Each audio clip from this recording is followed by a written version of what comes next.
On James' birthday, his mother passed away. And his wife, Evelyn, neither celebrated his birthday nor attended his mother's funeral. She brought back a man. The man bore a 7-point resemblance to James. Even on the man's hand, he wore a black diamond ring that was the same style as James' wedding ring. Only then did James realize. It turned out that he was just a substitute. On James' birthday, his mother, with whom he had depended on each other, passed away. And his wife neither celebrated his birthday nor attended his mother's funeral. She went to the airport to pick up her childhood sweetheart. After placing his mother's urn properly, James received a call from his aunt. "James, your mother is gone. I'm really worried about you staying alone in the country. Why don't you come and live with me abroad?" James was silent for a long time. As if he had made a great determination, he replied solemnly, "Okay. Really? It's great that you're willing to come." On the other end of the phone, his aunt's voice was full of joy. "But I heard that you're married in the country. Is your wife willing to come and live abroad with you?" Upon hearing this, James smiled. "Don't worry. We're getting a divorce soon." Before the call could be hung up, a commotion suddenly came from outside the door. Evelyn was back. James lifted his eyelids and glanced at the door but didn't go out to greet her as he usually did. At this moment, Vivian, Evelyn's younger sister, walked in. She looked triumphant. "My sister has picked up Brother William. You, the imposter, will soon be kicked out." James frowned slightly. "Imposter?" Vivian's expression became even more triumphant. "You'll understand once you meet William." As soon as she finished speaking, Evelyn walked in with William. The driver carried bags of luggage and followed behind them. And in William's hand, he held a huge bouquet of roses. The bright red roses were dazzling and stung James' eyes. She actually had the time to buy roses for him. In the 5 years of their marriage, she had never given him a single flower. Evelyn said that only girls needed flowers and that boys didn't need roses. Now she was giving flowers to another man with her own hands. "William has just returned to the country and hasn't found a place to live yet. He'll stay at our house for a while," Evelyn said without even looking at James. As she spoke, her eyes were always glued to William. "You clean up the guest room next to mine. William will live there from now on." It wasn't a request but an order. It was as if they weren't a couple, as if he were just a servant in this house. When someone came to stay temporarily, there was no need to ask for his consent, but he was required to clean the guest room. "James, I can clean it myself. There's no need to trouble Brother James." William raised his head, and James finally saw his face. He was stunned, as if he had been immobilized by someone. His whole body was stiff and he couldn't move. At this moment, James finally understood what Vivian meant by imposter. William had a face that was very similar to his. However, he was more feminine in appearance and had a gentler temperament, while there was an air of arrogance of a chosen one between William's eyebrows and eyes. "So that's how it was." James suddenly laughed. As he laughed, he subtly wiped away the tears from the corners of his eyes. So that's how it was. He finally understood. He had always been very unlucky. Before he was even born, his father had an affair and then joined forces with his mistress to force his pregnant mother to leave the house with nothing. After he was born, he didn't have much luck either. His mother raised him single-handedly through hardships. His food, clothing, and daily necessities were all inferior to those of his peers. It was common for him to be mocked. Even some classmates united the whole class to isolate him, saying that he was dirty and that he had a bad smell.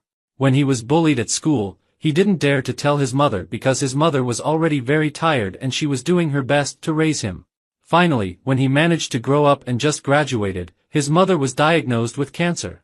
A loser like him couldn't possibly be so lucky that he was taken a fancy to by a wealthy young lady just because of a chance encounter and even managed to marry her.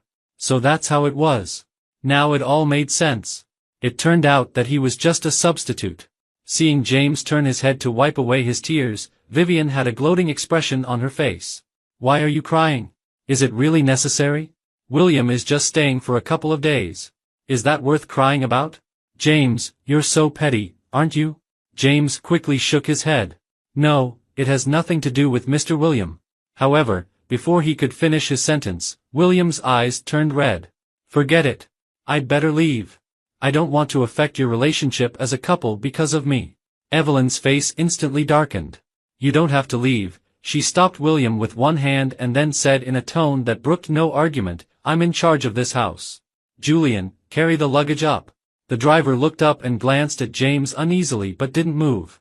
Seeing this, Evelyn also turned her head to look at James. "Do you have any objections?" she asked condescendingly. There was even a hint of threat in her tone. James continued to shake his head. He smiled with red eyes.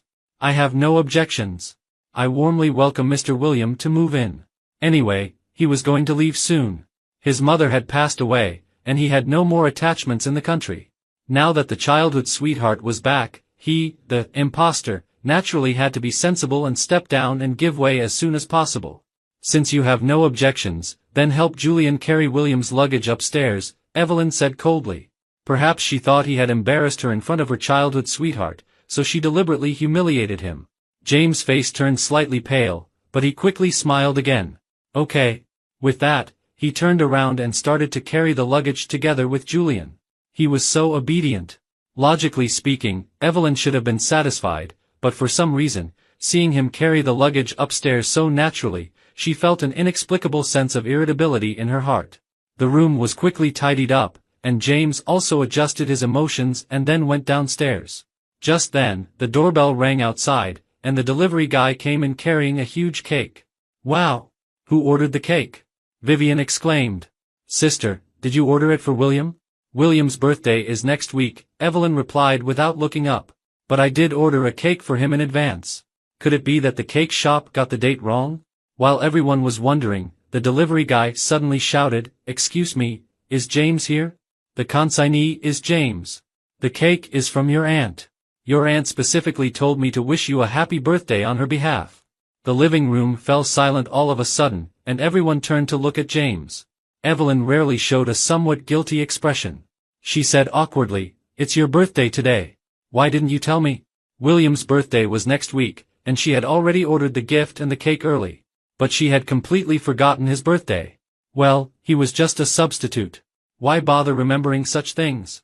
"Turns out it's my birthday today. I even forgot it myself." James subtly diffused the awkwardness. "I didn't expect my aunt to remember.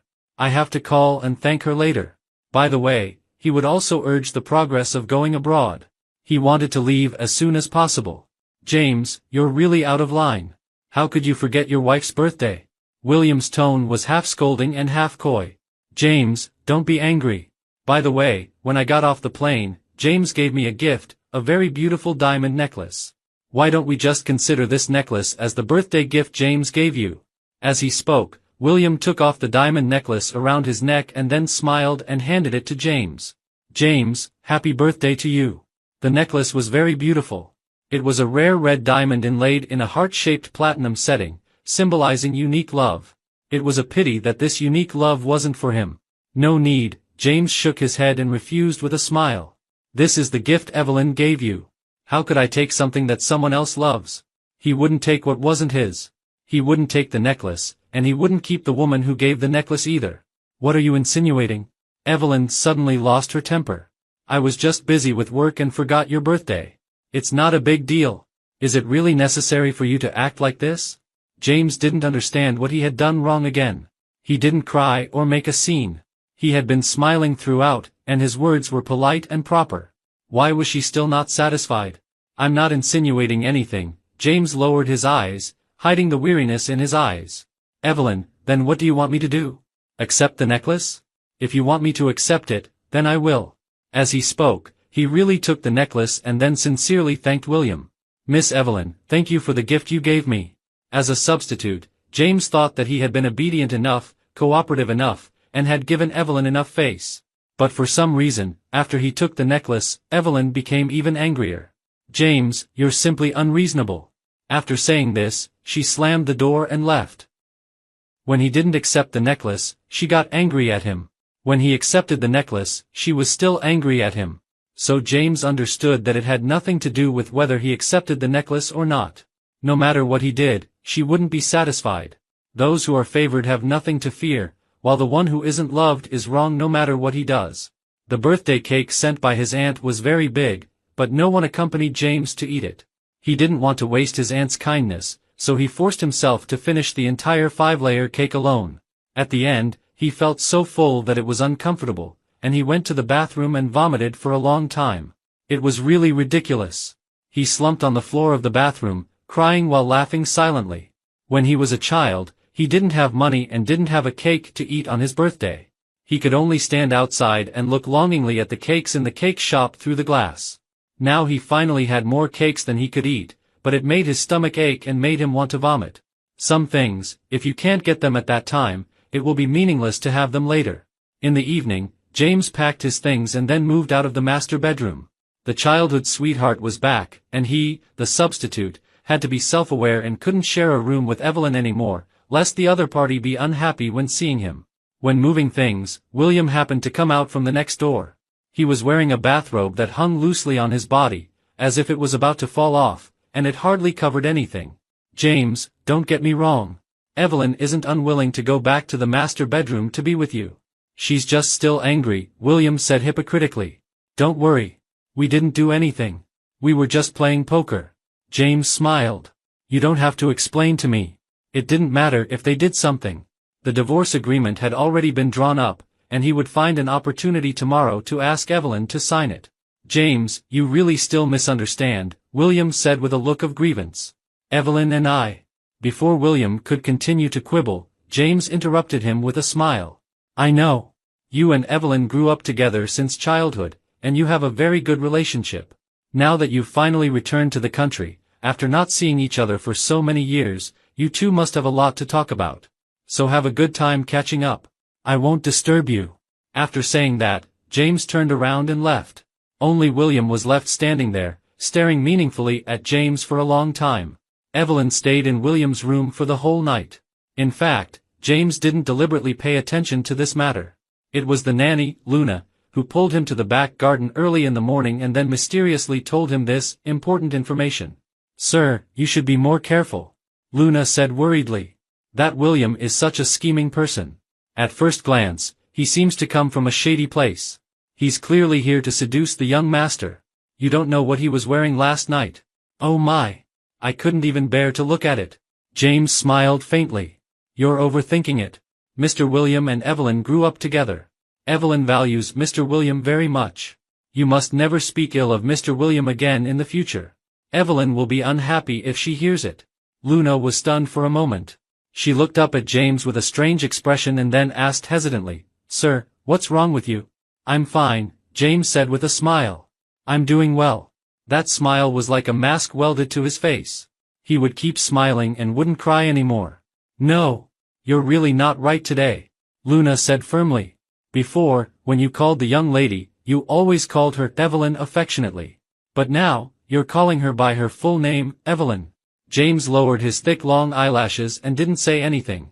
In fact, when he first got together with Evelyn, he didn't call Evelyn Evelyn either. He always followed Evelyn's friends and called Evelyn Sister Evelyn. It was later, when they were intimate for the first time, Evelyn pressed him onto the bed, covered his eyes with a black cloth, and then, while exerting force, pulled his hair and made him call her Evelyn instead of Sister Evelyn. He had always thought that Evelyn was a term of endearment between him and Evelyn, and only he could call her that. He had even secretly felt sweet for a long time because of this. Until yesterday, when he heard William call Evelyn Evelyn, he suddenly realized. No wonder she had covered his eyes that night. Because his eyes were the least like William's. But his voice was similar, so she made him call her Evelyn over and over again, until he fainted. Luna, when working in a big wealthy family like this, the most important thing is to do more work and talk less. James patted Luna's shoulder and reminded her euphemistically. In the future, don't speak ill of Mr. William again. He was leaving soon, and William would replace him as the master of this house. If Luna offended William, she would definitely be punished in the future. After admonishing Luna, James went upstairs to get the divorce agreement and then went to Evelyn's study. Evelyn was dealing with work. When she saw James coming, she snorted coldly. Realized your mistake? Yeah, James said indifferently. If she said he was wrong, then he would consider himself wrong. It was just a few more days, and he was too lazy to argue with her. If you had thought it through earlier, there wouldn't have been any trouble. You just had to act up like this, Evelyn said irritably.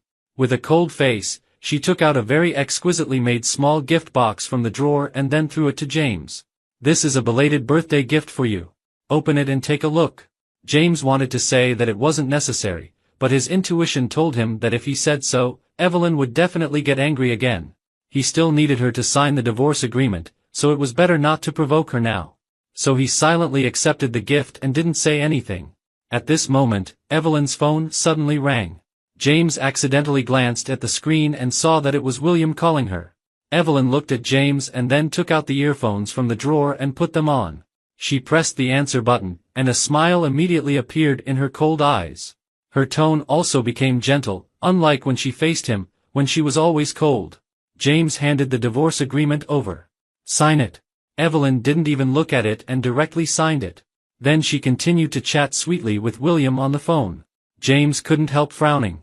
He hesitated and said, "Aren't you going to take a look?" "No need to look," Evelyn said impatiently. "Isn't it about inviting foreign experts to treat your mother? You can handle it as you see fit. If there's any material that needs my signature, just give it to Assistant Wang and let him pass it on to me.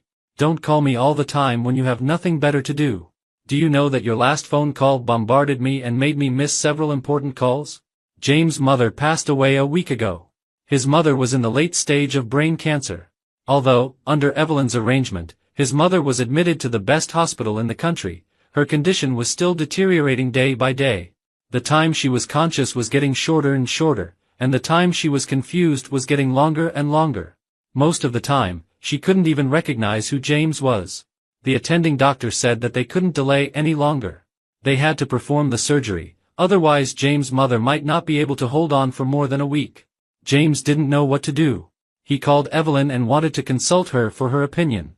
He called 3 times in a row, and all were hung up. The 4th time, she finally answered, but she scolded him head-on. Why was he calling for no reason? She was busy and he shouldn't cause trouble. The attending doctor knew that James was from Evelyn's family, so he suggested that Evelyn step forward and invite foreign experts to come and conduct a medical consultation together with domestic experts, so that the success rate of James' mother's surgery would be higher. James thanked the doctor and then sat in the corridor of the hospital with his phone, counting the time minute by minute. Finally, it was 6 o'clock in the evening. This was Evelyn's usual off-work time. He summoned up his courage and called Evelyn again. She didn't answer. He thought she must be working overtime. It didn't matter. He could wait a little longer. This time, he waited a bit longer. He called at 12 o'clock, but he couldn't get through no matter how hard he tried. It took James a while to realize that he had been blocked by Evelyn. For the next whole week, Evelyn didn't go home. He couldn't get through to her on the phone, and she didn't reply to his messages. James' mother was thus delayed and missed the best time for the surgery. Was Evelyn really that busy? If she was that busy, how did she still have the time, during the week she blocked him, to choose a return gift for William and order a birthday cake for William? He couldn't think about it any further. James closed his eyes, pressed his trembling hand, and then held the divorce agreement and turned to leave the study. At noon, Luna prepared a table full of delicious dishes, but before Vivian, who came to have a free meal, even took her seat, she started finding fault. "James, didn't you always cook before? Why aren't you cooking today?" Vivian deliberately provoked. "Is it because William has moved in and you think you're too noble to cook for William?" Hearing this, Evelyn's face clearly darkened. She looked at James with cold eyes, waiting for his answer.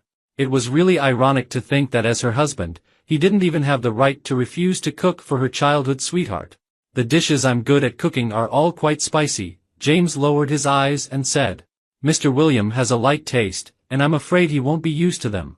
"Then can't you just not put chili peppers?" Vivian was still dissatisfied. "Vivian, don't be like this. James is your brother-in-law, and you should respect him." William stepped in to smooth things over. "And I think the food cooked by Luna is also very delicious." Before he could finish his sentence, William suddenly frowned, then covered his stomach and showed a painful expression. "William, what's wrong with you?" Evelyn was startled and rushed over to support William immediately. "Evelyn, my stomach hurts so much." William's face turned pale. He went limp in Evelyn's arms, looking both vulnerable and handsome. Evelyn frowned. "How could you have a stomachache out of the blue?" Vivian on the side then showed a look of sudden realization. She pointed at James and said, "Ah, I know. No wonder you refused to cook. It turns out that you drugged William. You have a guilty conscience, so you deliberately didn't enter the kitchen all day." This unjust accusation came out of nowhere, and James was a bit helpless. "Since I haven't entered the kitchen all day, where would I get the chance to drug Mr. William?"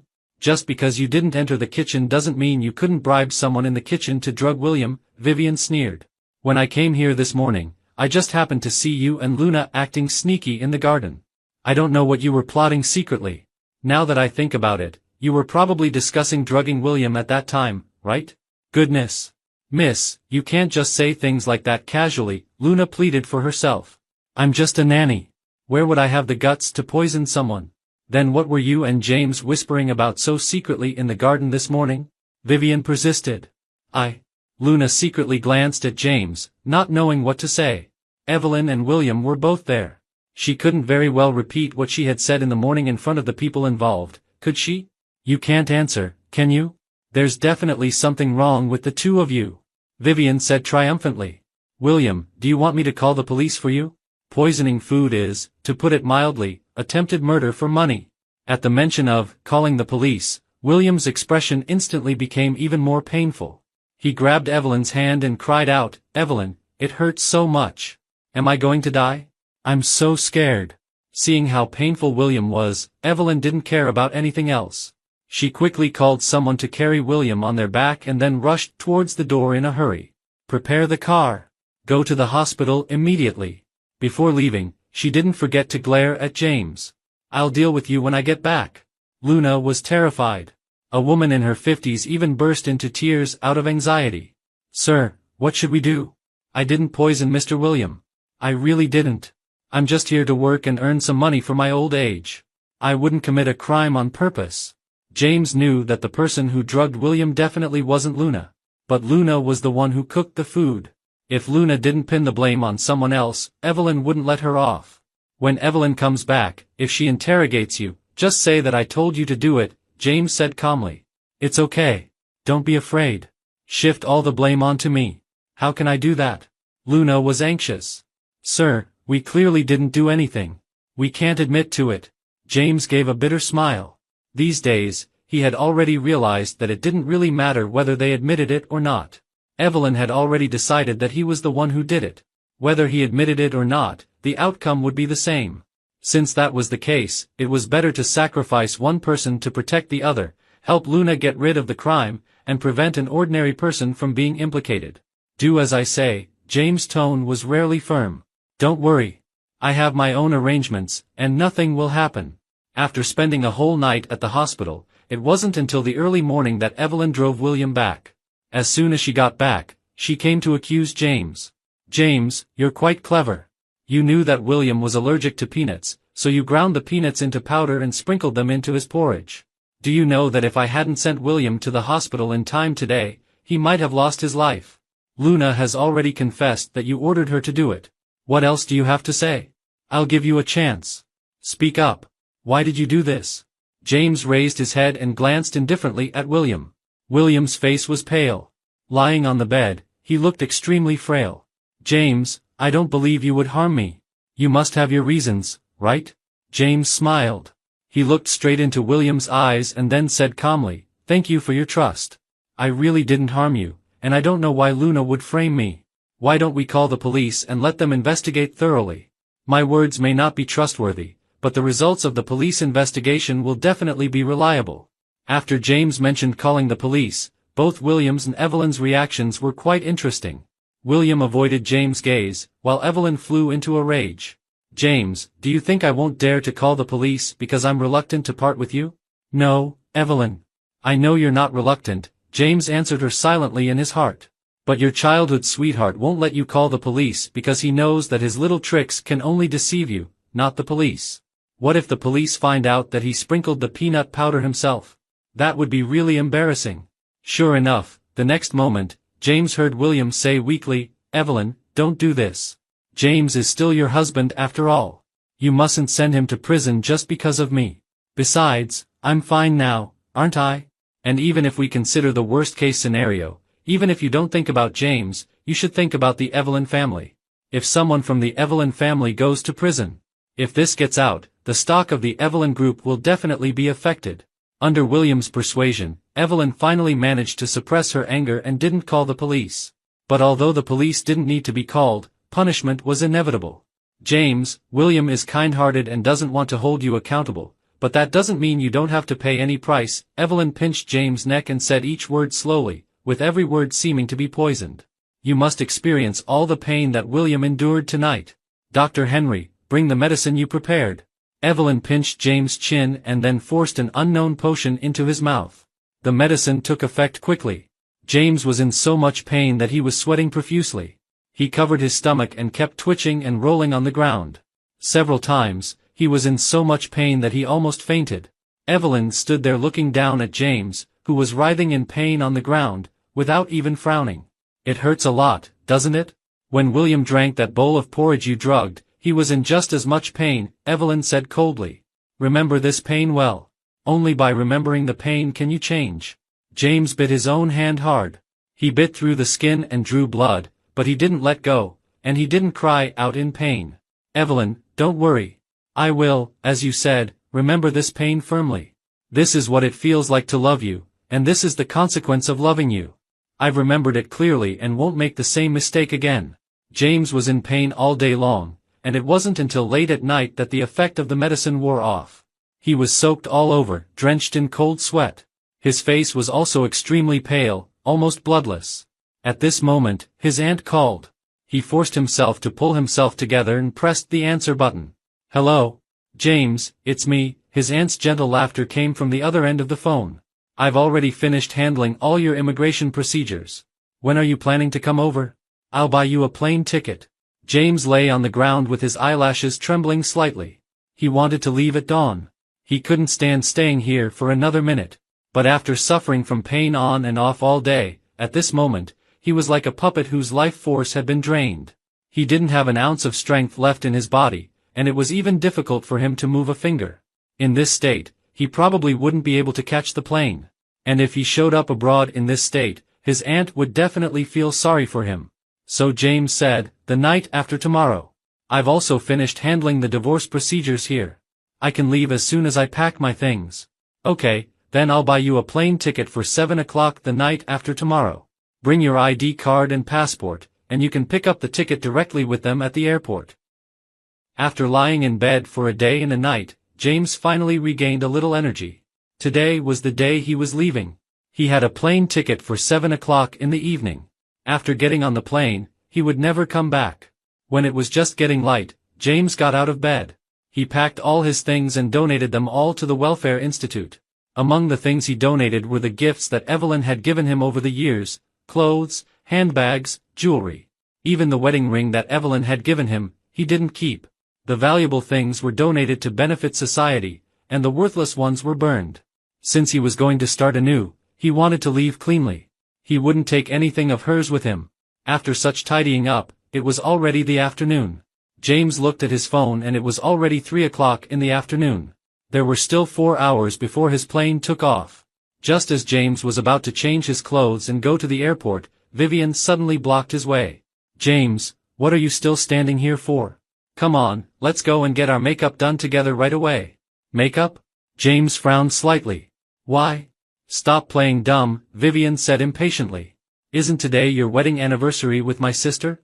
My sister said that when you two got married back then, because my parents didn't agree, you didn't have a wedding and just got the marriage certificate directly. She's always felt guilty about it. And during this recent period, because of William's matter, she has indeed neglected you a bit. So she wants to make up a wedding for you on the occasion of your 5th wedding anniversary. It's fake, it must be fake, James thought. This is definitely a trap. He and Evelyn had been married for 5 years, and she had never mentioned making up a wedding for him. How could she suddenly decide to do so today, after William came back? What, don't you believe me? Vivian glanced at James, her eyes full of disdain. Then call my sister and ask. Do you think I want to get involved in this? If it weren't for my sister forcing me, I wouldn't bother with you at all. Naturally, James didn't believe it, and he didn't want to call Evelyn either. Seeing that he was as unresponsive as a log, Vivian lost her patience. She directly dialed Evelyn's number and then threw the phone to James. James, I already know about your mother. You've been wrong during this period. Let me make it up to you properly today. It's fake, it must be fake. Evelyn wouldn't speak to him in such a gentle tone. I've already made all the arrangements. Go and change your clothes with Vivian. We'll meet at the wedding. It's fake, it's all fake. James' body uncontrollably began to tremble. What on earth did Evelyn want to do? Why was she making up a wedding for him? What was her purpose? He was clearly certain that all of this was fake. He clearly knew that he was the one who wasn't loved. But the moment he put on the suit that Evelyn had customized for him, James still couldn't help but waver. People are like this. Even though they know it's impossible, they still can't help but hope. What if this time it was real? He had been so unlucky for so long, it was about time he had a win, wasn't it? Then let's go and have a look, James thought. There's still time anyway. With the mentality of a gambler, he went to a wedding with a 1 in 10,000 chance. He had his makeup done at 4 o'clock and arrived at the wedding venue at 5 o'clock. When James pushed open the door of the banquet hall, a bucket of cold water poured down on him. Ha ha ha ha ha ha. Laughter rang in his ears. Vivian, behind him, was laughing so hard that tears came out. James, you fool. You didn't really think that my sister was going to make up a wedding for you, did you? Ha ha ha ha ha ha, you idiot. Today is William's birthday. This isn't the wedding banquet you've been dreaming of, but William's birthday party. There were a lot of people in the banquet hall, all presumably here to celebrate William's birthday. William was also there. He was wearing a suit, and the style was exactly the same as the one James was wearing. However, his suit wasn't wet with water and he still looked handsome and sunny. This suit was actually customized by my sister for William. Isn't it beautiful? My sister plans to propose to William today. James, my sister and brother William are true love, and you're just a clown in their legendary love story. If you're sensible, just leave on your own. It would be even more embarrassing if you were driven away by my sister. James reached out and touched his face, only to find that he was actually crying. Why was he crying? Hadn't he already guessed that it was fake? James, you're such a fool. You've been tricked by fate so many times. Why did you still fall for it this time? He had clearly guessed that it was fake, but he still insisted on coming. What did he want to prove? To prove how pathetic he was? James turned around and fled from this suffocating place as if running for his life. He hailed a taxi and rushed to the airport at the fastest speed. Then he dashed into the airport restroom and started tearing at the suit on his body. Take it off, take it off, take it all off. This suit was so tight, it was so suffocating. Save him. Save him. He couldn't stand it anymore. He felt as if he couldn't breathe. He had to break free from this damned suit immediately and leave this place, leave forever and never look back. Finally, under James' frantic tearing, the suit was torn to pieces. James threw the white suit into the dirty restroom of the airport and then took out a black short-sleeved shirt and long pants from his bag and changed into them. His phone was vibrating wildly. James took out his phone and realized that Evelyn had called him many times. It seemed that she had been calling him non-stop since he got into the taxi, making more than 30 calls. But he had been in a state of collapse and hadn't noticed. The phone was still vibrating wildly, and Evelyn was still calling. James took out the SIM card, broke it in half, and threw it away. It was almost 7 o'clock. He picked up his plane ticket, went through the security check, and then successfully boarded the plane. 1 second before the plane took off, he cancelled all his social media accounts. The flight attendant came over to remind him to turn off his phone, and he nodded with a smile. The phone screen went black, and the plane took off at the same time. Leaning against the seat, James slowly closed his eyes. Evelyn, I won't say goodbye to you. Because I hope we will never meet again. After James fled from the banquet hall in a state of collapse, Evelyn walked in holding a large bouquet of roses. Vivian, why are you the only one here? Where's your brother-in-law? Evelyn asked in confusion. Didn't I ask you to take him to change his suit? Vivian felt a little guilty.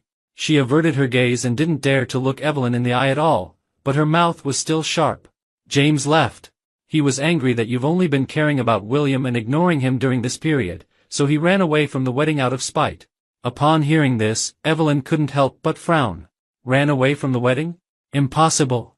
With James' personality, he would never do such a thing as running away from the wedding. She knew James very well. He was as gentle as a little white rabbit. He had never refuted any word she said, nor had he ever opposed anything she decided. Even sometimes, she herself thought she was being a bit too much, but he would still silently tolerate her, understand her, and respond to her gently. For example, 2 days ago, she forced him to drink the medicine that would cause severe abdominal pain. In fact, she had felt a bit regretful afterwards and thought she had gone too far.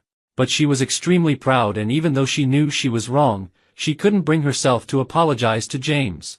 So she was making up a wedding for James on their 5th wedding anniversary today as a kind of compensation for him. James has a mild temper and would never run away from the wedding for no reason. Evelyn's face turned cold.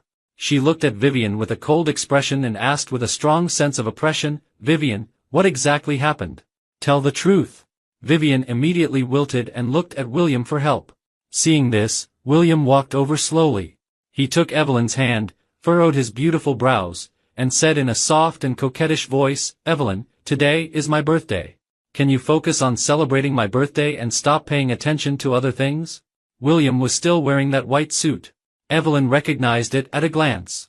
This was the suit she had customized for James. "Why is this suit on you?" Evelyn exclaimed. "This is clearly the suit I ordered for James." Upon hearing this, William immediately put on a wronged expression.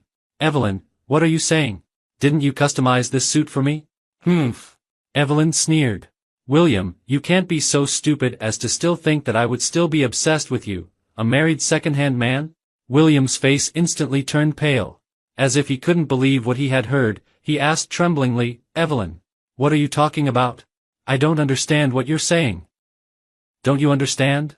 Then I'll explain it to you word by word." Evelyn tugged at the corner of her mouth. Her expression was more like a fierce glare than a smile. "William, you're just an old man who's been cast aside now. Do you really think you're still worthy of being with me? Don't be ridiculous. You don't deserve it at all." The blow came so suddenly that William didn't react at all. With a pale face, he kept shaking his head and staggering backward. "No. It's impossible. You clearly still love me. As soon as I called, you immediately rushed to the airport to pick me up. You even took me to live in your house. To avenge me, you even forced James to drink the poison that would cause severe abdominal pain. You love me. You must love me. If you didn't love me, why would you do all these things? Why?" William was hysterical and on the verge of a breakdown, but Evelyn sneered coldly. Standing high and mighty, like an arrogant emperor, she glanced at William contemptuously from the corner of her eye. "Don't you understand yet? I did all of this just to get revenge on you. I loved you so much once. I was willing to give everything for you. But what about you? You actually broke up with me without hesitation for that useless artist abroad and blocked all my contact information. Do you know how I got through the time when you broke up with me? Do you know how miserable I was during that period?" At this moment, there was no trace of love left in Evelyn's eyes as she looked at William. Instead, it was replaced by hatred that was growing wildly. "From that moment on, I swore that I would definitely return the pain I felt at that time to you, multiplied several times over. And when I found out that you had a very unhappy marriage, I was overjoyed. I couldn't wait to buy a plane ticket and fly right in front of you and say to your face, 'William, you deserve it.' But I held back because a simple unhappy marriage couldn't quell my anger at all. Besides, your unhappiness in marriage wasn't caused by me. No matter how miserable you were, I wouldn't feel any sense of accomplishment from getting revenge. So I took advantage of the situation when you were at your most desperate and helpless. On the surface, I supported you, encouraged you, and loved you unconditionally. So that you would have the courage to divorce your useless wife." William opened his eyes wide and looked at Evelyn in disbelief. "So all of this was just to get revenge on me?" "That's right." Evelyn admitted it without hesitation. "Originally, I planned to create some illusions first, making you think that I was deeply in love with you. Then on your birthday, I asked Vivian to take you to try on the suit, making you think that I would propose to you today. But in fact, this wedding today was the one I made up for James. He was the protagonist of tonight." In fact, Evelyn had ordered 2 suits in total. The 2 suits were originally the same, but after the suits were made, her assistant reminded her, "Evelyn, no man wants to wear the exact same suit as someone else on his wedding day. If you want to give your husband a surprise, it's better not to order 2 identical suits. Only a unique suit can make the newlyweds feel special on their wedding day." Evelyn thought her assistant had a point, so she changed her mind on the spot and asked the designer to design a different suit for William. According to her original plan, she should have humiliated William severely at this wedding, and then turned around, taken James' hand, and given him a grand wedding.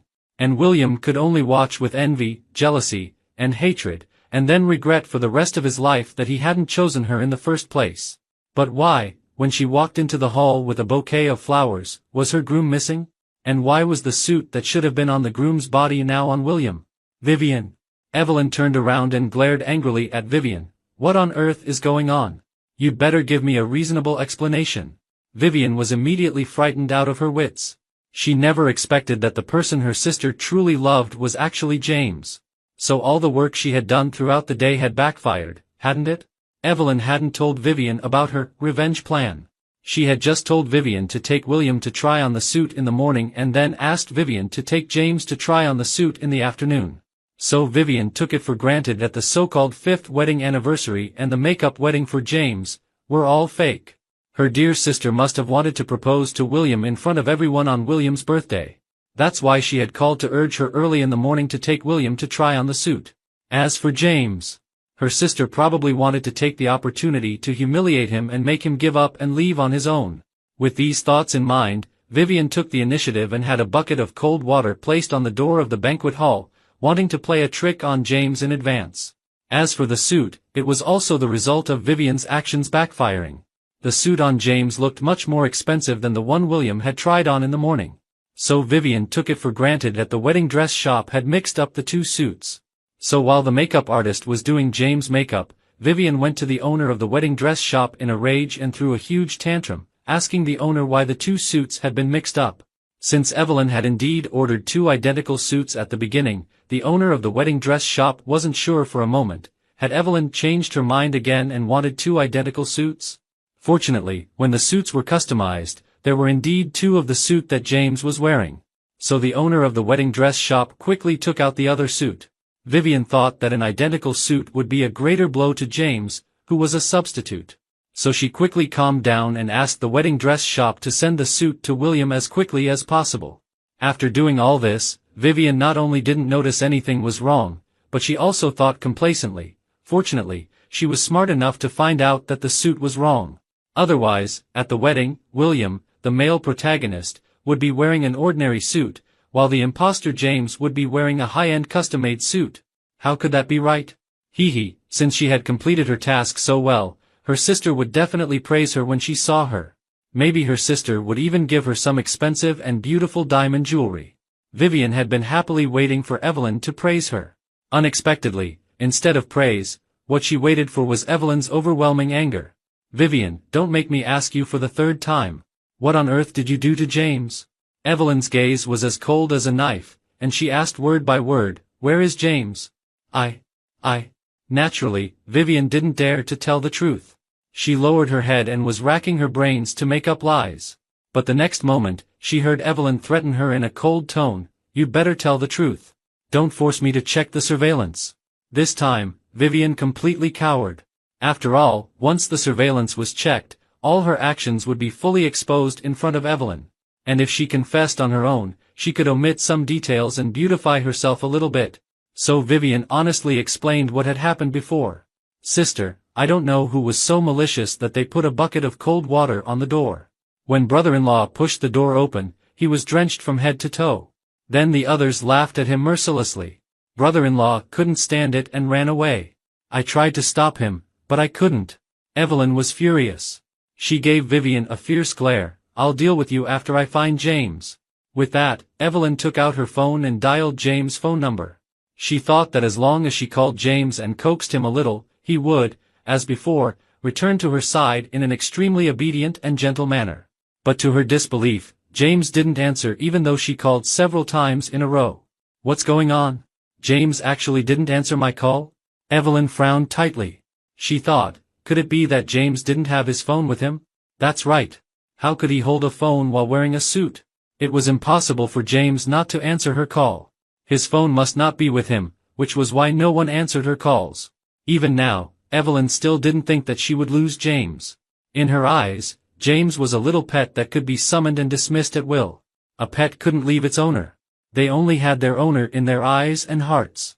They loved their owner wholeheartedly. No matter how cruelly the owner treated them, they wouldn't leave. James shouldn't have gone far. He must be nearby. After a short moment of contemplation, Evelyn gave orders calmly, Julian, call the hotel owner over and ask him to gather all the people in the hotel to go outside and look for James. Give you an hour. You must bring James back to me safely. Otherwise, you'll bear the consequences. Upon hearing this, Julian quickly gathered everyone and then started searching for James all over the place. Vivian also volunteered to go out with Julian to help find him. But it wasn't because she was worried about James that she came out to help. She was afraid that after James came back, he would go to Evelyn and tell on her. So she decided to strike first. She had to find James as soon as possible and then threaten him severely, telling him to keep his mouth shut and not talk nonsense. However, an hour passed, and Julian found nothing. Evelyn threw a huge tantrum, but it was all in vain. As it was getting dark and James was still missing, Evelyn had no choice but to gather more people to look for him. Even the relatives and friends who had come to attend her and James' wedding were mobilized to search for James. Evelyn herself wasn't idle either. While following the search party to look for James everywhere, she kept sending messages to James. James, where on earth are you? Reply to me immediately when you see this message.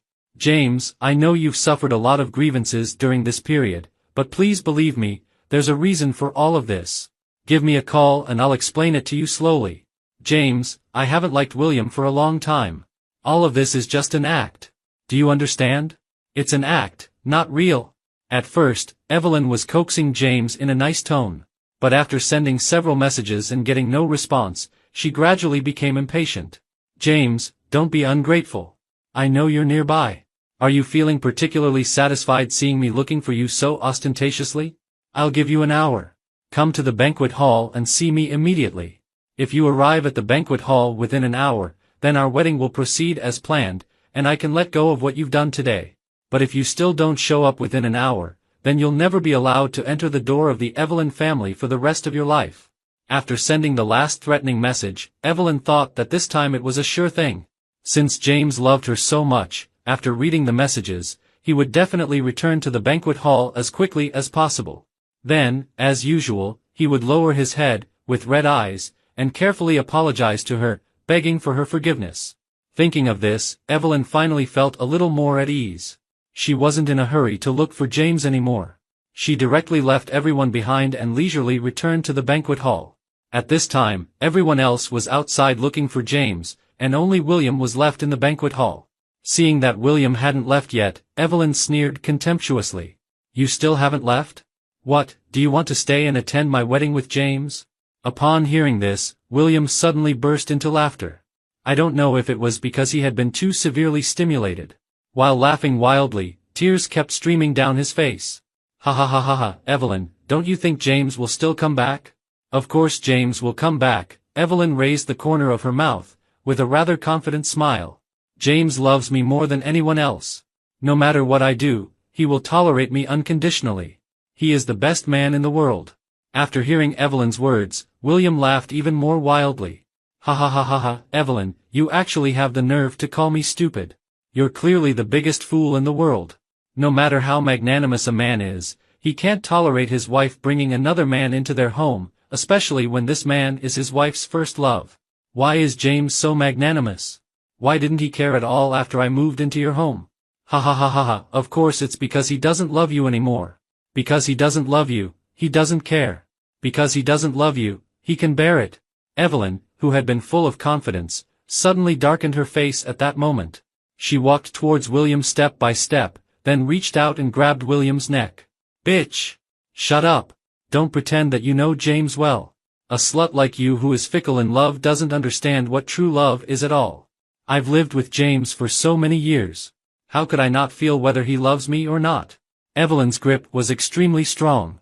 With her gripping his neck like this, William's face quickly turned red. He could hardly breathe, but he still laughed and fought back. Ha ha ha. Evelyn, since you know James so well, let me ask you, James has been missing for so long. Do you know where he's hiding? Do you know where he goes when he's sad? Do you know what he likes to eat? Do you know his hobbies? This rapid-fire series of questions directly left Evelyn speechless. She couldn't answer any of these questions. James knew all of her preferences. He knew what she liked to eat, and he also knew her favorite places to go. He knew what time she went to bed, what time she got up, which side of the bed she liked to sleep on, and what little habits she had before going to bed. James knew all of these things. But she knew nothing about James. She didn't even know where he would go when he was sad. Ha ha ha, is this what you call true love? It's really ridiculous. William spat in Evelyn's face.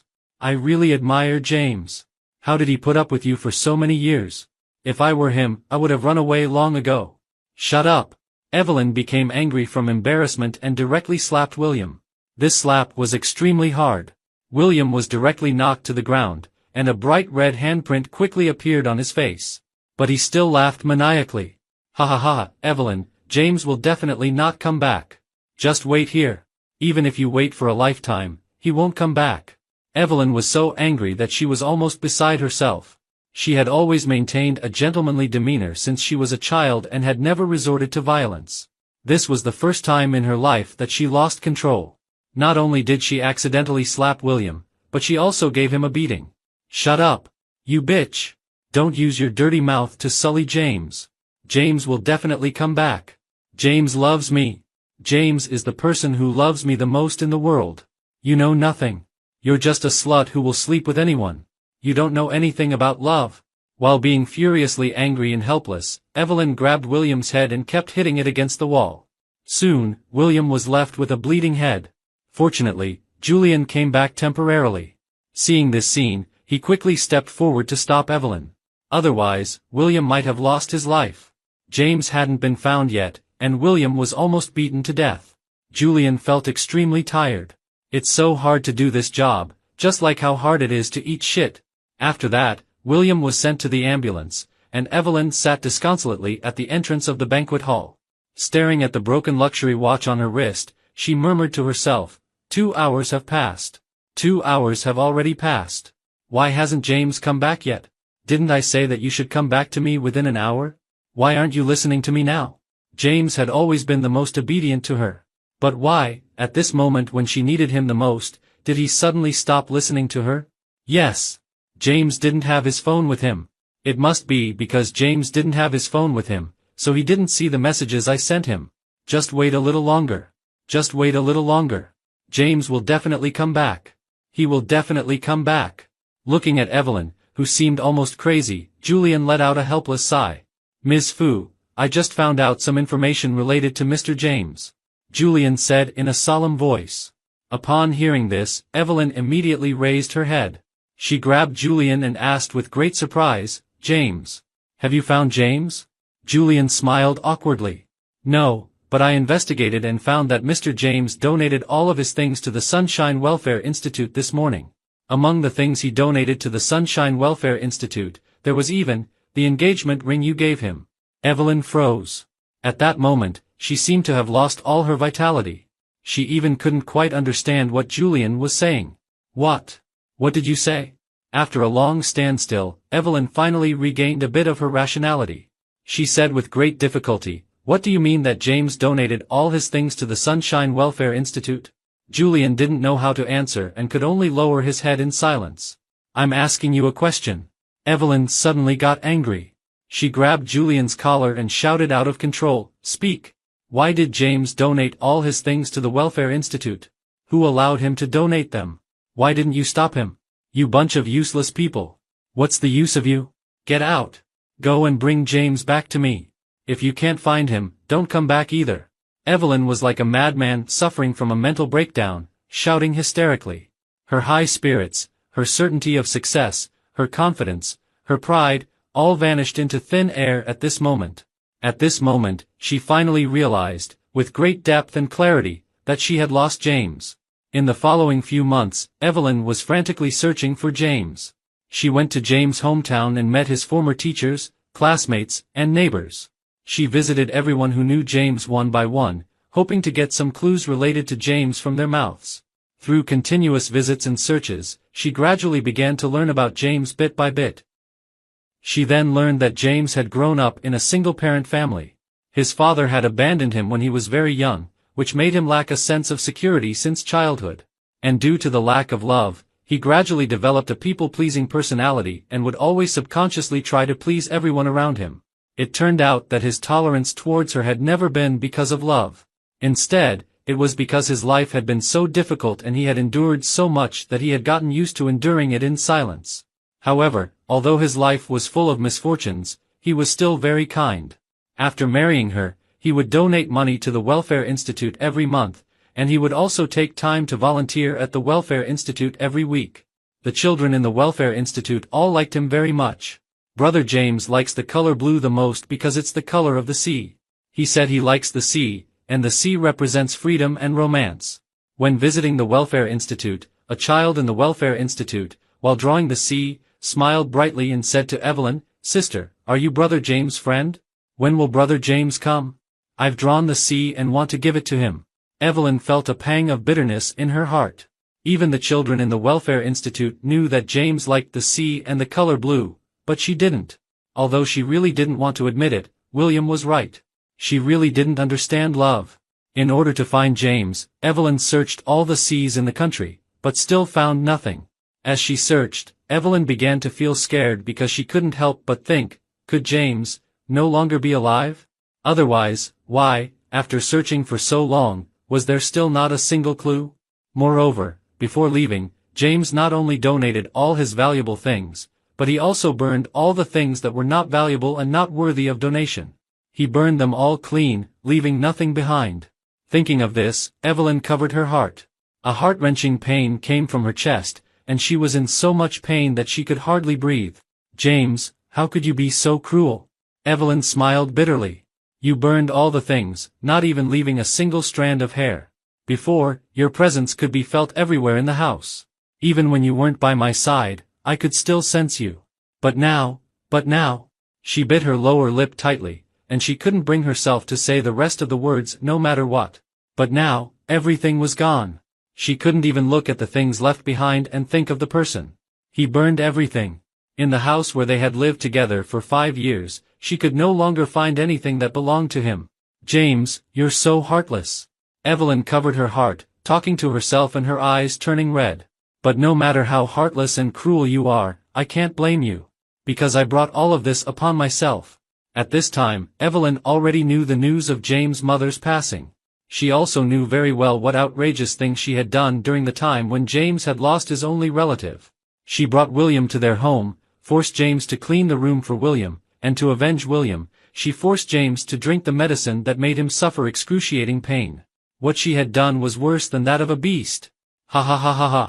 Recalling the outrageous things she had done before, Evelyn fell into madness again.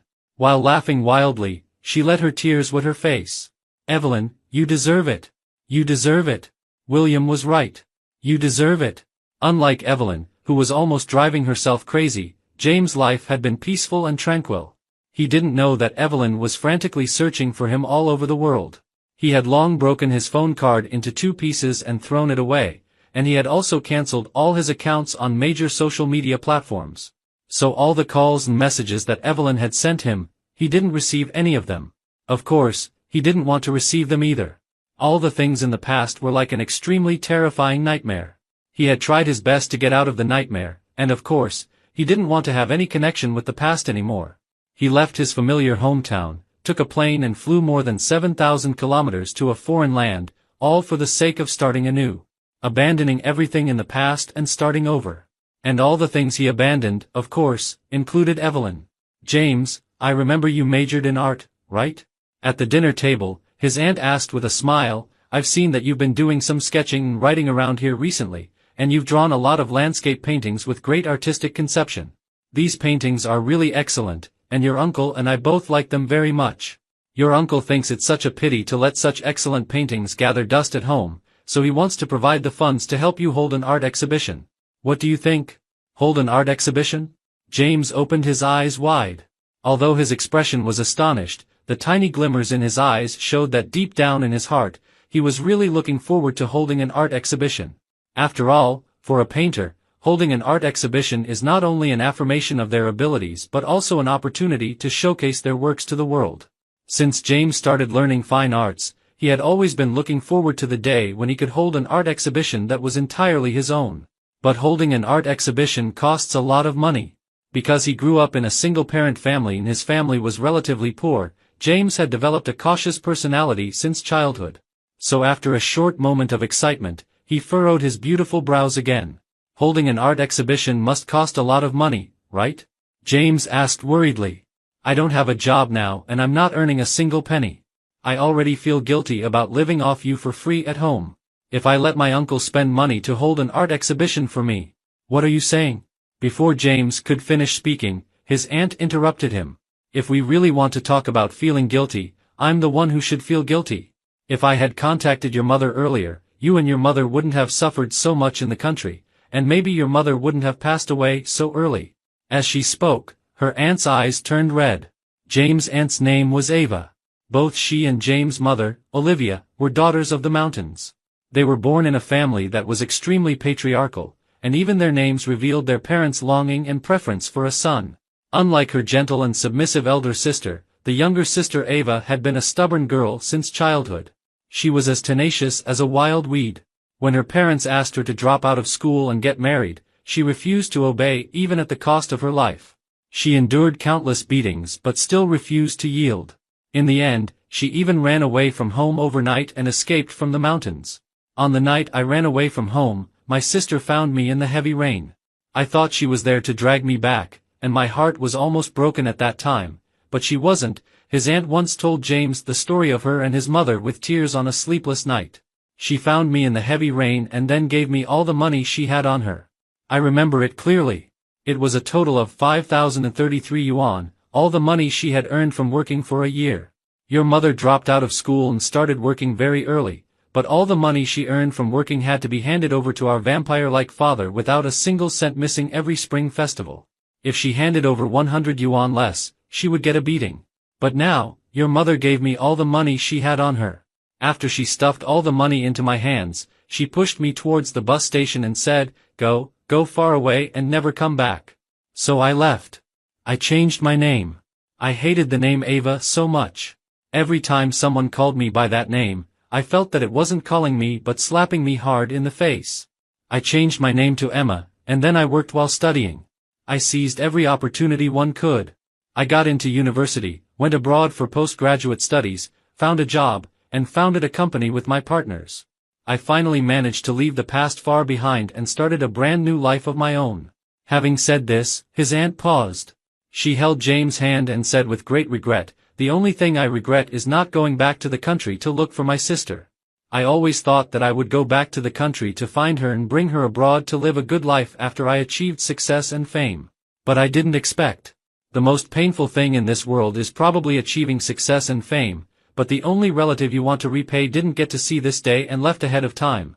Every time she mentioned her elder sister, James' aunt would always have red eyes. The passing of her elder sister left her with endless regret and remorse. Fortunately, although her elder sister had left, she had left behind a son. When I was young, my parents favored sons over daughters. They only allowed my mediocre younger brother to go to school and didn't let me. I was unwilling and insisted on going to school. So they cut off my living expenses and didn't give me a penny for tuition either, trying to force me to drop out of school, said his aunt with red eyes. At that time, it was my elder sister who secretly took on several part-time jobs every year to scrape together my living expenses and tuition. To me, my elder sister was just like my mother. I was raised by her. My parents never raised me for a single day, but my elder sister did. So James, don't ever think of yourself as an outsider. Your aunt doesn't have any children. From now on, you are your aunt's child, and this is your home. Just ask for whatever you want. Not to mention holding an art exhibition, even if you want the stars in the sky, your aunt will pick them for you.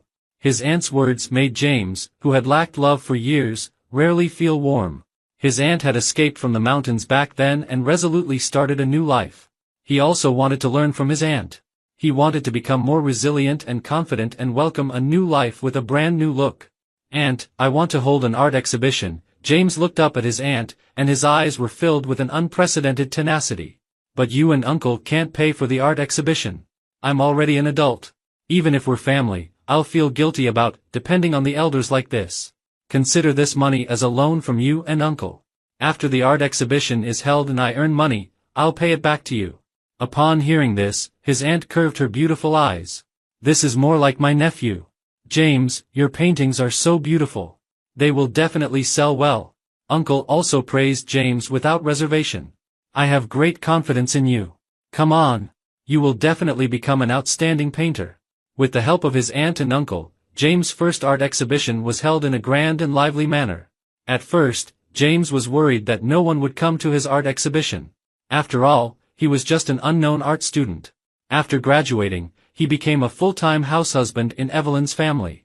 He hadn't held an art exhibition or sold a single painting after getting married. He had no fame or prestige, whether in the country or abroad. For someone like him, would holding an art exhibition be successful? During the days of preparing for the art exhibition, James was extremely anxious. He suffered from insomnia every night, and his hair fell out in large handfuls. But he clearly underestimated the connections and influence of his aunt and uncle in Country M. On the day the art exhibition opened, celebrities and socialites from all walks of life in Country M came. The art exhibition was grand and elegant.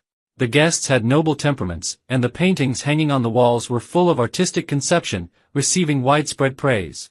Several paintings were sold at high prices as soon as the exhibition opened. "Go and say hello," his aunt found James, then pointed with her chin at a beautiful young lady in a long dress with a noble temperament not far away, and introduced with a smile, "That's Miss Sophia, a tycoon in the jewelry industry. She just bought 5 of your paintings at a high price." As she spoke, his aunt secretly showed 5 fingers to James and then added in a very low voice, $500,000 each. $500,000, that's nearly $4 million. James was stunned. He never would have thought in his wildest dreams that his paintings could be sold at such a sky-high price.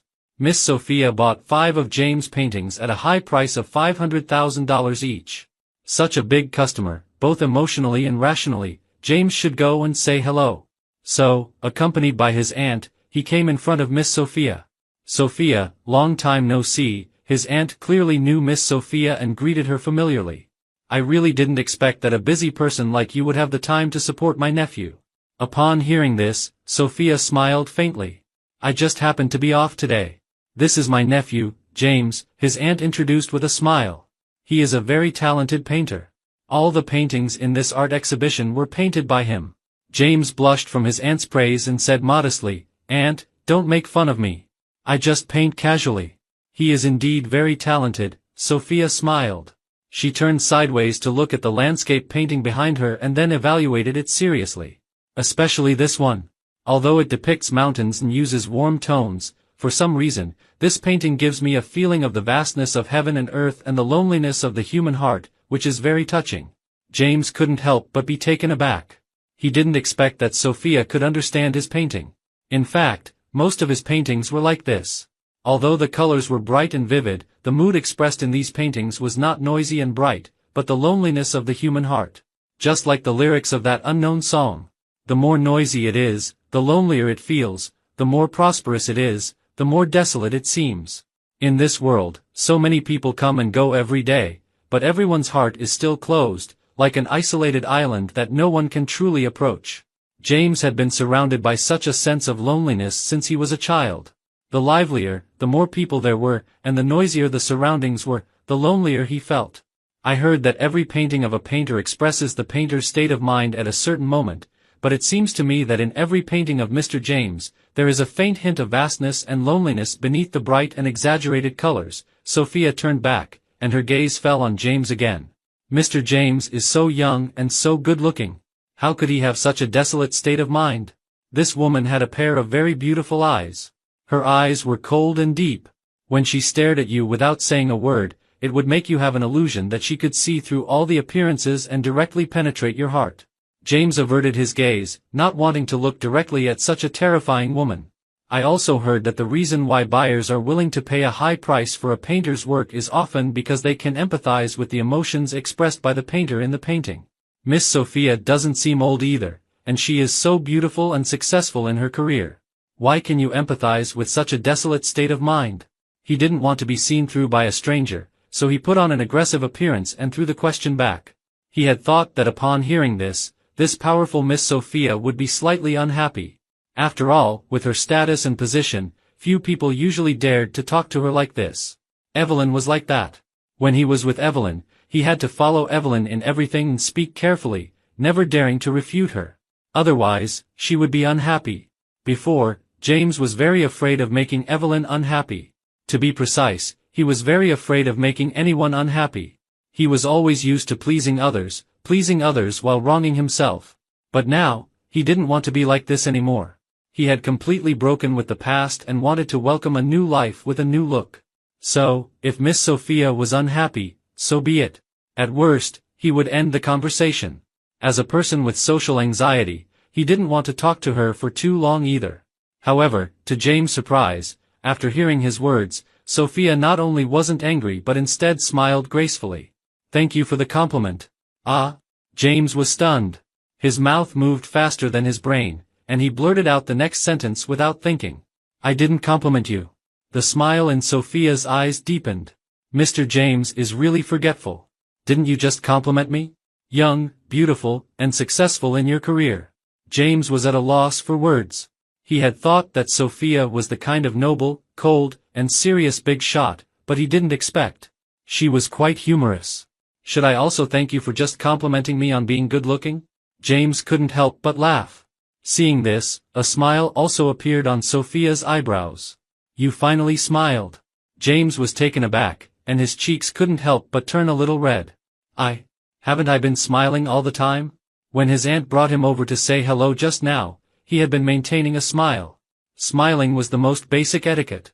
Although he came from a poor family since childhood and rarely interacted with people from high society, he still understood this common sense. "You were just smiling out of politeness before." Sophia's dark eyes, filled with a smile, fixed on James. "Now you are really smiling happily." There was a slight stir in James' heart. It was really strange. He and Miss Sophia had clearly just met for the first time, yet why could she see through his every move? It seemed that she could also understand those private thoughts that he had been hiding deep in his heart since childhood. They were clearly meeting for the first time, but it felt as if they had known each other for a long time. "You should smile more. You look very handsome when you smile," Sophia said with a smile. When she complimented someone, she would look into their eyes, giving the impression that she was being very sincere in praising the other person. James felt a bit embarrassed by her compliment. He lowered his head slightly and didn't dare to meet her gaze. "Thank you. You too." After saying that, James suddenly remembered something. He turned his head to the left and indeed, there was one person missing on the left side. Where was his aunt?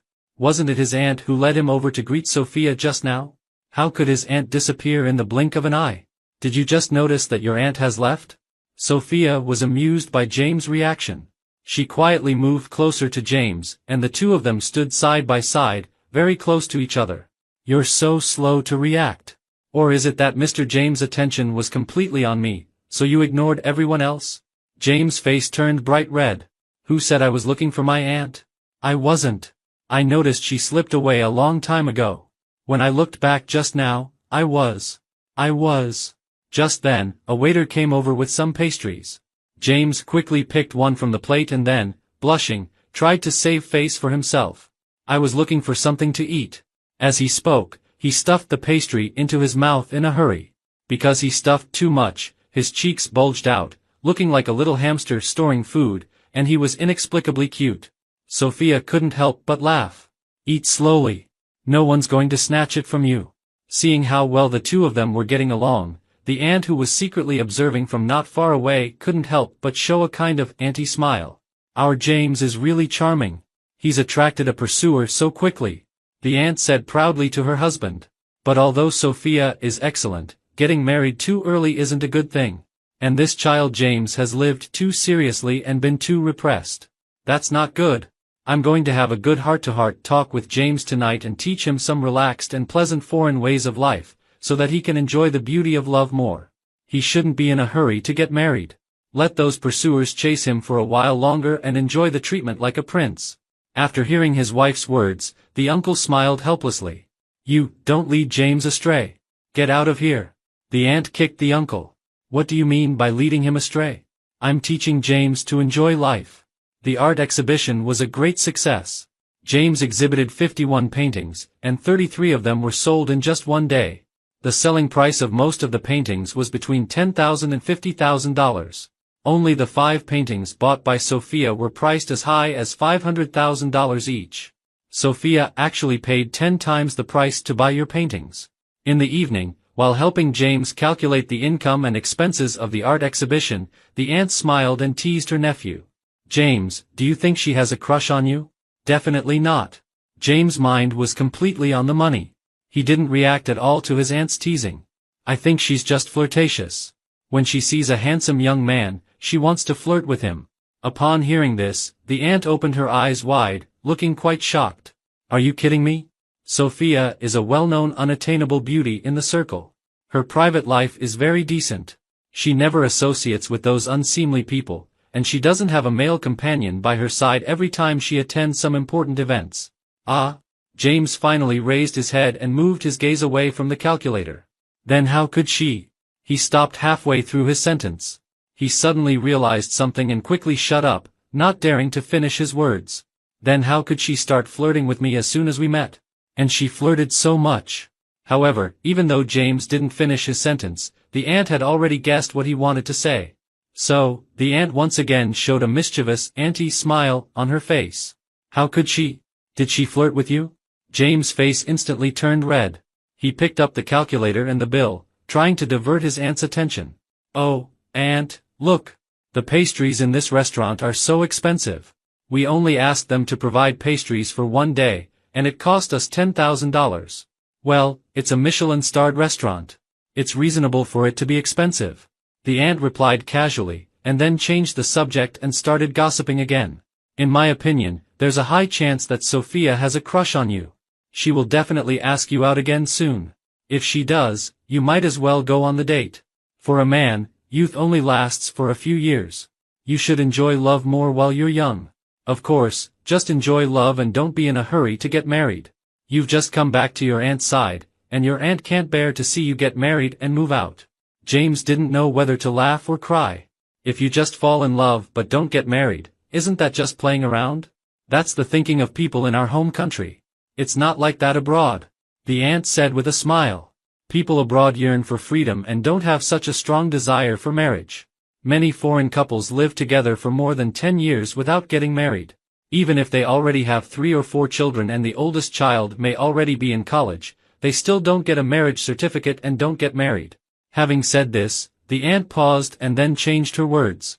Of course, your aunt isn't saying that getting married is bad. Stepping into the hall of marriage naturally during the process of falling in love is also quite romantic. What your aunt means is, don't treat getting married as a task. Don't think that just because you're in a relationship, there has to be a result. Love is beautiful. You're so young and handsome now, and you should enjoy the beauty of love more. Don't build up your defenses so high, and don't reject others' pursuit. You only live once. Don't be timid. Do whatever you want. Don't worry.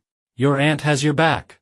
James knew that his aunt saw that he had been staying at home all this time, not going out or communicating with others.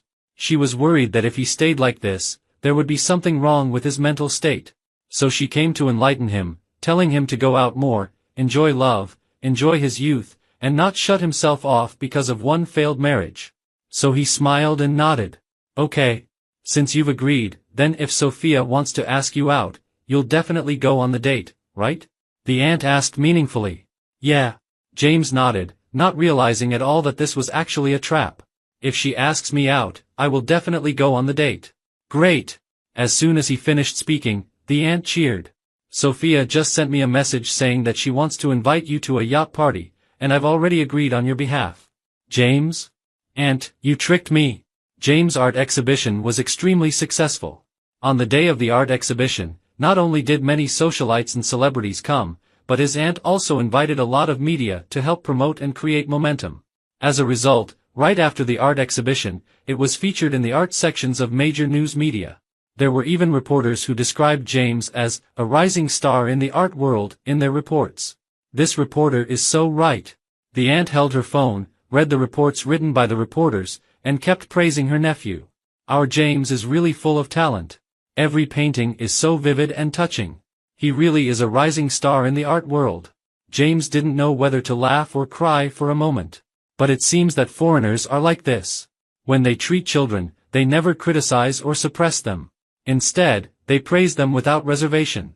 Even if a child does something wrong, they will first praise the child, affirm his courage and honesty, and then reason with the child. Having lived abroad for a long time, the aunt had also been influenced by the foreign, praising, education method. No matter what James did, she would praise him exaggeratedly. When James cooked, she would praise that the food he cooked was even better than that cooked by a Michelin 5-star chef. When James swept the floor, she would praise that he swept the floor quickly and well. Even when James did nothing but just sat there simply, the aunt would still praise, "Our James has such a good sitting posture and is so elegant, just like me. James, so can I be praised just for existing without doing anything?" It has to be said that the aunt's praising education had a great effect on James. After all, since he was a child, James had actually been constantly suppressed. Although his mother loved him deeply, the pressures of life had long since drained all of her energy. His mother always looked exhausted and had neither the time nor the energy to offer James any spiritual encouragement. She had already done her best just to ensure that James had enough to eat and stay warm. After marrying Evelyn, James was also relentlessly suppressed by Evelyn's family. Evelyn's mother looked down on James. No matter what James did, she would constantly find fault with him. Even if James tried his best, he couldn't please her. As for Evelyn's father, he basically never looked at James directly. James had lived in Evelyn's house for 5 years, but he still felt like an outsider and lived in constant fear every day. Living in such a constantly suppressing environment, James' personality became increasingly sensitive and inferior. However, his aunt's unreserved praise gradually helped James build up his confidence. It was like a ray of sunlight suddenly shooting into a cloudy sky. The sunlight broke through the haze and completely illuminated James' life. James was surprised to find that he wasn't as bad as he thought.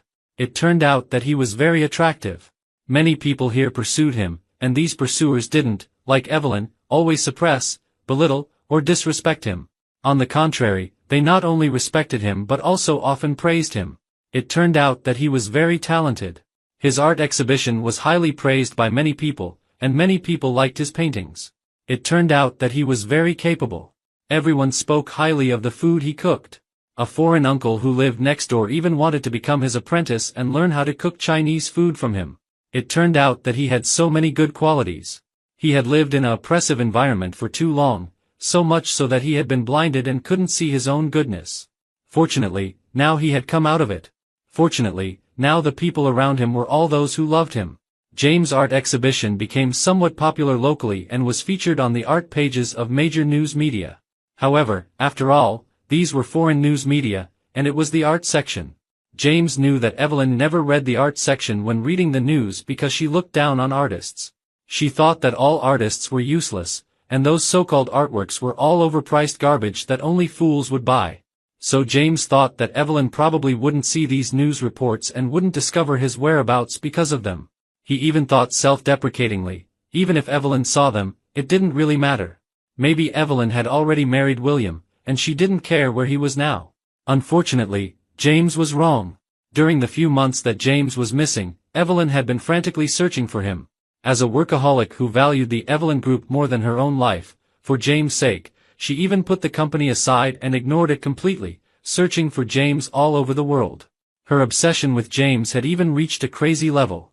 No matter how others tried to persuade her or how her parents scolded her, she wouldn't listen. She gave up everything and only wanted to see James again. In the past, she had the greatest aversion to art, especially painters. Because William had married a painter abroad back then. However, since she learned that James' major in university was fine arts, she no longer rejected painters. She even began to pay attention to art-related news, aiming to learn more knowledge related to art. When she found James in the future, she wanted him to know that during the time he was away, she had been trying hard to get closer to him and love the things he loved. James, today is the 151st day since you left me. Where on earth have you gone? Do you know how much I miss you? During these more than 100 days, I have seriously reflected. I was too much of a jerk before. I already know I was wrong. Will you forgive me? I have no other wish. Now I just want to see you again. Please, stop hiding from me. Come back to me. I really can't hold on any longer. During the 151 days since James left, Evelyn would send him messages almost every day. But every message seemed to sink into the sea. She never received a single reply. Evelyn was on the verge of a breakdown. Sometimes she even thought, could James really no longer be alive? Would she never see him again? Had she really lost the person she loved the most in her life because of a stupid act of revenge? Just when Evelyn was almost driven crazy by these thoughts, she saw the news report in the foreign media about James' art exhibition. There was a photo of James in the news. He was wearing a light cyan hanfu, standing next to a landscape painting and smiling faintly, looking so serene and elegant. In an instant, all the muscles in Evelyn's body tensed up. She stared fixedly at the photo, not even daring to blink, as if she was afraid that James in the photo would disappear if she did. Someone, come quickly. After a brief moment of excitement, Evelyn shouted out of control. Julian, I want all the information about this art exhibition. Right now, investigate and bring me all the information related to this art exhibition. Julian was very efficient. In less than an hour, he found out where the art exhibition was held and who had held it. The art exhibition was held by a man named Irene Ivanov, but according to my investigation, this Irene Ivanov should be Mr. James, Julian reported in a solemn voice.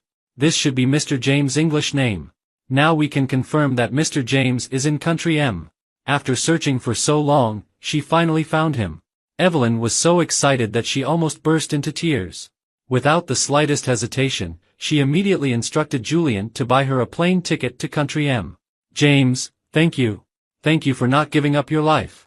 Thank you for still being alive. James, wait for me. I'm going to find you right now. This time, I will never let go again, and I will never give you a chance to leave me. After flying to country M, Evelyn immediately went to the place where James had held the art exhibition. Then she went from store to store along the street, asking around. Finally, when it was getting dark, she found out James' current address. Evelyn thanked the people profusely and rushed to James' place without stopping. She had thought that since James had come to a foreign country alone, the place he lived in should be very shabby. However, when she went to the address she found a very luxurious mansion. With such a prime location, it would cost several $100 million to buy such a mansion. How could James afford to live in such a place? Evelyn couldn't help but frown. Had she found the wrong place? Although she was a bit puzzled, Evelyn still went up and knocked on the door. It was James' aunt who opened the door. She had never met Evelyn, so at first, she was quite nice to Evelyn. Hello? Who are you looking for? I'm looking for Irene Ivanov, Evelyn replied fluently in English. His Chinese name is James. I heard that he lives here. You're James' friend? Ava said with a beaming smile. When did James make such a beautiful friend like you? He didn't even tell me. He's really not being a good friend. Seeing that the other person knew James, Evelyn finally let out a sigh of relief. Although she didn't know why James was living in a mansion after going abroad, fortunately, she hadn't found the wrong place. James lived here. She had finally found him. Is James at home now? Evelyn asked a bit urgently. I really want to see him.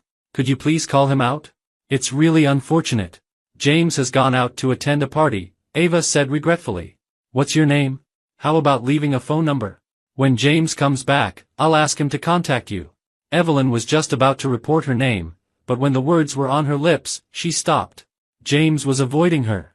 What if he ran away if she reported her name? She had finally found him with great difficulty, and she couldn't lose him again because of a moment's carelessness. It doesn't matter.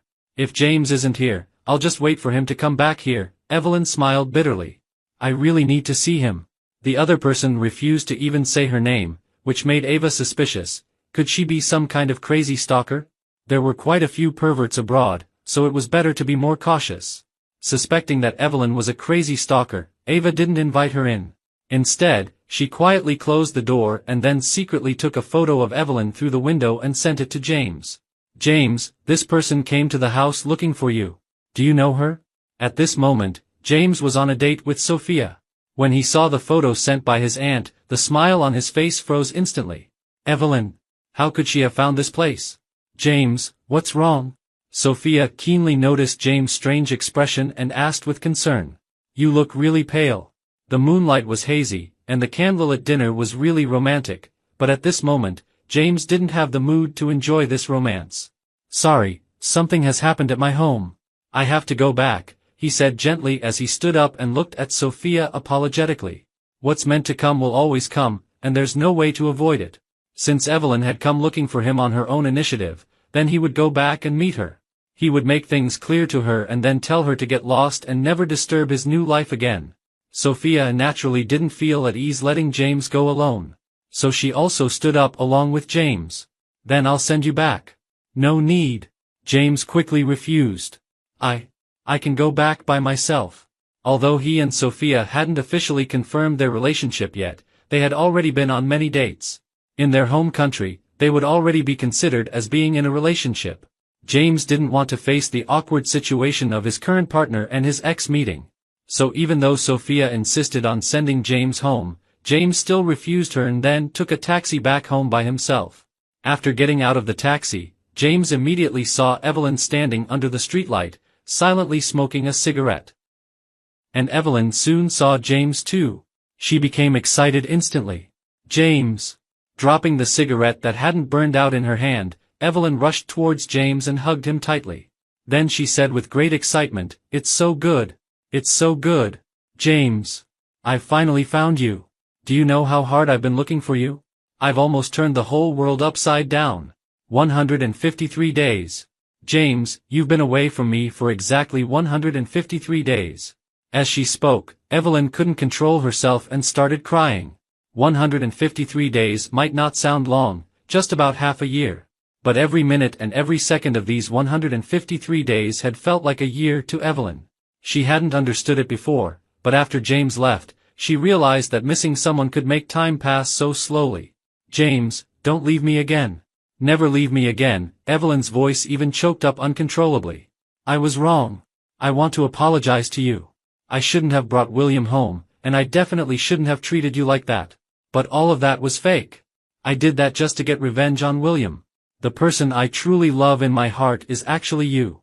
Having finally seen James, Evelyn couldn't wait to say all the things she had wanted to say to James during this period. She told James all of her plans and also told James that the wedding was real. She had really wanted to hold a grand wedding of the century for James. It was all that stupid Vivian's fault for ruining everything. I've already punished Vivian severely, Evelyn said. I deducted her pocket money for a year, put her under house arrest for a month, and gave her a stern warning, telling her never to be rude to you again. After chattering on for a long time, Evelyn held James' shoulders, softened her tone, and coaxed softly, James, I know the things I did before were outrageous. I already know I was wrong, and I'm apologizing to you. Forgive me and come home with me, okay? Let's start over. After hearing Evelyn's words, James couldn't help but laugh. He hadn't expected that in his lifetime, he would actually receive an apology from Evelyn. And what he hadn't expected even more was that he actually didn't care about Evelyn's apology at all. He had loved her wholeheartedly and without reservation. He had also hated her cruelty, hated her indifference, and hated why she couldn't give him even a little bit of love. He had once hoped so much to hear Evelyn confess to him. For 5 years, a full 5 years, he had given everything he had, his youth, his vitality, all his passion and love. After such a long time and such strong feelings, surely he deserved a sorry from her? But she had never apologized to him. Even though she had done countless cruel and excessive things to him, she had never once apologized to him. Not even once. Now that she had finally apologized, James suddenly realized that he didn't care anymore. After listening quietly to Evelyn until she had said everything, James replied calmly, Evelyn, we're already divorced. It's impossible for me to go back with you. My feelings for you have all been consumed away by your daily neglect and torture. I don't love you anymore. So you can go back by yourself. I don't need you for the rest of my life, and I won't accompany you for the rest of yours either. These simple words completely broke Evelyn down. Her eyes were wide with rage. No. What divorce? I don't agree. You tricked me into signing that divorce agreement. I didn't even look at it before signing. That divorce agreement doesn't count at all. We're still husband and wife. You can't leave me. You can't leave me. Evelyn had completely lost her mind. She grabbed James' arm and roared out of control, like a crazy person. James kept struggling, but he couldn't break free no matter how hard he tried. And this crazy Evelyn actually dragged James directly to the car and tried to force him into the car and take him away. At a critical moment, a familiar figure appeared and then punched Evelyn to the ground. James was still in shock. He suddenly looked up and saw a face that was extremely familiar to him. Sophia, how did you get here? James exclaimed. Sophia reached out and protected James behind her. Your face looked so pale. I was worried about you, so I secretly drove and followed you here. Damn it. Evelyn, who had been knocked to the ground with one punch, staggered to her feet at this moment. Seeing how intimate Sophia and James were behaving, she was instantly furious. "Who the hell are you? Let go of my husband." As she spoke, she swung her fist and charged toward Sophia. Sophia was naturally not someone to be trifled with. She grabbed the fist that Evelyn had swung at her, and then with a small grappling move, she pinned her against the car. "Husband? Huh? Didn't you hear what James said? He's already divorced you. James now has nothing to do with you." These words completely enraged Evelyn. Evelyn tried her best to break free from Sophia's hold and then got into a fight with Sophia. Both of them knew martial arts, and they were evenly matched for a while. James kept trying to stop the fight from the side, but he couldn't stop them no matter what. Finally, his aunt's family came out. His uncle went up, saying he was going to stop the fight, but after he went up, he started helping Sophia beat up Evelyn instead. "James, didn't you say you were going to stop the fight? Why are you foreigners also taking sides in a fight?" And his aunt watched with great interest. As she watched, she cheered for her husband. "Hit her! Hit her!